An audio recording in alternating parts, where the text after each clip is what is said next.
आज हम एक ऐसी मानसिक बीमारी को देखने जा रहे हैं जो बीमारी दुनिया भर के लोगों में पाई जाती है।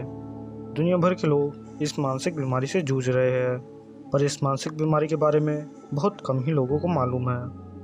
इस मानसिक बीमारी का नाम है डिप्रेशन।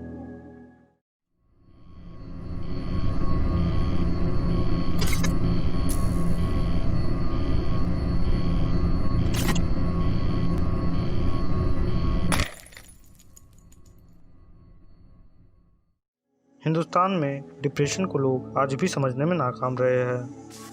आज भी कई लोगों का मानना है डिप्रेशन यानी पागलपन, और कई लोग डिप्रेशन को एक टैबू टॉपिक मानते हैं, जिस कारण आज भी डिप्रेशन के बारे में बहुत कम ही भारतीय जानते हैं।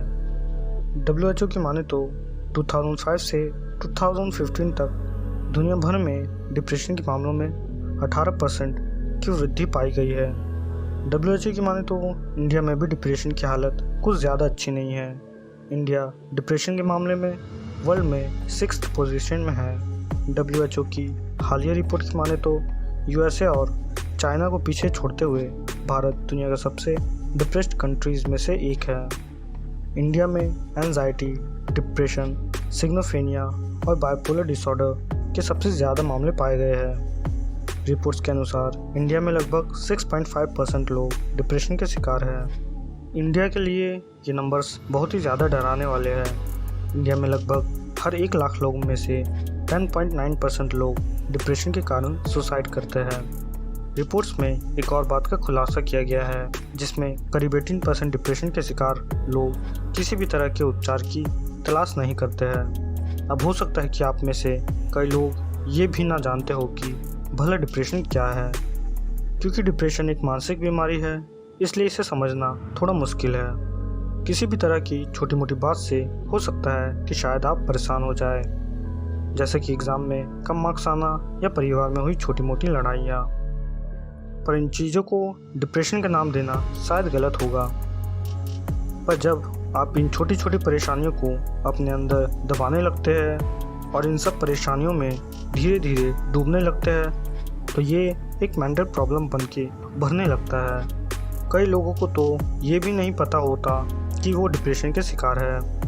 फिजिकली तौर पर किसी शख्स को देखकर ये अंदाज़ा लगाना कि वो डिप्रेशन का शिकार है भी कि नहीं, ये थोड़ा मुश्किल है। कई सारे न्यूरो साइंटिस्ट का मानना है कि डिप्रेशन कई बार हमारे ब्रेन में मौजूद केमिकल्स के कारण होता है, जिनमें से कुछ सेरोटोनिन, नॉर्फोनिन और डोपामिन है। डिप्रेशन के बहुत सारे सिम्टम्स देखे गए हैं, जैसे कि बहुत ज़्यादा नींद आना या बिल्कुल भी नींद नहीं आना, काम में मन न लगना या बार बार सुसाइड करने जैसे ख्यालात आना। अगर आप इनमें से किसी भी चीज़ को फील कर रहे हैं तो शायद आपको किसी डॉक्टर से सजेशन ज़रूर लेना चाहिए। कई बार देखा गया है कि डिप्रेशन से परेशान लोगों के दिमाग का फ्रंटल लोब या हिपोकैम्पस का साइज़ बहुत ही ज़्यादा छोटा हो जाता है, पर अभी भी न्यूरोलॉजिस्ट के पास डिप्रेशन की पूरी जानकारी नहीं है। 2012 के रिपोर्ट्स के अनुसार इंडिया के तमिलनाडु, महाराष्ट्र और वेस्ट बंगाल में सबसे ज़्यादा सुसाइड केस पाए गए, और 2015 के रिपोर्ट्स के अनुसार 8,935 या 6.7% स्टूडेंट हर साल डिप्रेशन के कारण सुसाइड कमिट करते हैं, और 2017 में 19 बच्चों ने कोटा में ही सुसाइड किया। अब शायद आप सोचें कि डिप्रेशन का क्या कोई इलाज है भी या नहीं। सो यस, डिप्रेशन से बाहर निकलने के कई सारे उपाय हैं, जैसे मेडिटेशन, योगा और इलेक्ट्रोकन्वल्सिव थेरेपी, और भी कई सारे इलाज हैं, पर ज़्यादातर इनका इस्तेमाल नहीं किया जाता है, जैसे ट्रांसक्रेनियल मैग्नेट थेरेपी। और जैसा कि आप जानते हैं, डिप्रेशन एक मेंटल इलनेस है, सो ये किसी को भी हो सकता है, चाहे वो अमीर हो या गरीब। सो यदि आप डिप्रेशन से परेशान हैं या आपके आसपास कोई शख्स डिप्रेशन से परेशान है, then please try to help them, और ज़्यादा से ज़्यादा कोशिश करें कि डिप्रेशन के बारे में अवेयरनेस फैले।